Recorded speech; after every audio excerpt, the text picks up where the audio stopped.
Okay, let's dive into something fascinating, especially when, you look at it from our side of the pond here in America. We're doing a deep dive into the situation surrounding Taylan May. Right, the young rugby league player from Australia. Exactly. We've got a bunch of sources here, articles, reports laying out the picture, and we really want to explore it specifically through the eyes of someone used to U.S. sports, the NFL, the NBA kind of world. Yeah, Taylan May. Definitely a talent. Born 2001, played for the Penrith Panthers, even represented Samoa internationally. Hmm. But his career path, well, it's been really impacted by these off-field legal issues, domestic violence charges specifically. Which led to him leaving Penrith, right? Yeah, And spending time away from the sport itself. that's right. It's a tough situation. So our mission today is basically to pull out the key insights from these sources, really try to understand this whole saga, and see what it tells us about pro sports, athlete conduct, public perception, all while keeping that American sports comparison in mind. What feels familiar, what feels maybe a bit different. Absolutely. And thinking about it from that American angle where we're pretty used to intense media around our own stars when they face problems. Yeah. The first thing that really jumps out with Taylan May is just the sheer intensity of the response in Australia from the public, from the organizations. It seems really high. Looking through the sources, it wasn't handled quietly at all. There was backlash mentioned, like to a podcast he appeared on. Yeah, that definitely happened. And the club's public statements were really brief, like almost clipped. Terse is a good word. And the league he's in, the NRL, they have this very visible no-fault stand-down policy. Ah, okay. Explain that a bit. Well, it essentially means they can bench a player based on serious charges before any court has actually ruled on it. It's quite proactive. And the fans, what do the sources say about them? Oh, a real mix. Everything from, dark humor online to genuine skepticism about whether he could even continue his career. It really underlines how high the cultural expectation seems to be in Australia for athletes. They're held to a pretty high standard. Yeah, that definitely resonates. We Yeah. see that here too, that theme from the sources about media amplification, how public scrutiny just intensifies everything for high-profile people when something goes wrong. Totally. And what's interesting is how May's story, even though it's a different sport, different country, it really echoes these fundamental tensions we know well in American sports. For sure. You got that classic conflict, right? Yeah. Between huge athletic potential.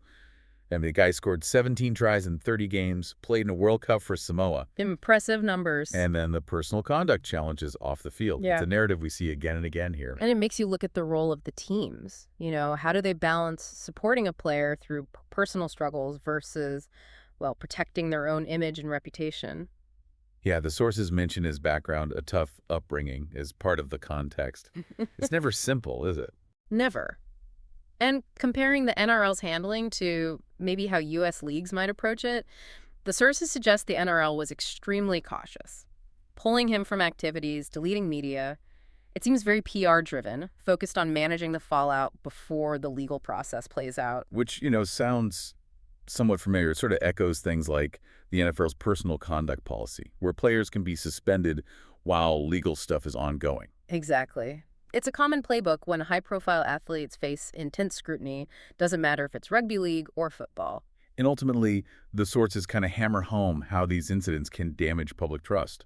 They really clash with that expectation, fair or not, that people have for athletes to be role models. Right. So if we step back and think strategically, like from an American fan's perspective, this whole Taylan May situation really shines a light on some key issues teams everywhere grapple with. Absolutely, like that balancing act, player welfare versus club reputation. How much support do you offer a player in crisis when your club's image, your community standing, is potentially at risk? That's universal. Such a tough call. And then there's talent management, because even with serious issues, raw talent is still, well, talent. The sources mentioned other clubs were reportedly still interested. Oh, really? Even after all this? Yeah, the West Tigers captain apparently said publicly they might consider signing him if he addressed his challenges properly. It just shows how talent scarcity always factors into these decisions. Wow. Yeah, that puts GMs and coaches in a difficult spot. And finally, community impact. That feels huge in Australian Rugby League, where clubs are so tied to their local areas. There's this strong expectation for them to take a clear stance on things like domestic violence. And the debate mentioned in the sources about whether Penrith's statements were direct enough, that really shows this tension. It comes back to that whole idea of accountability and protecting the sport's overall reputation. So yeah, in a lot of ways, Taylan May's journey feels like a microcosm of these bigger forces in pro sports.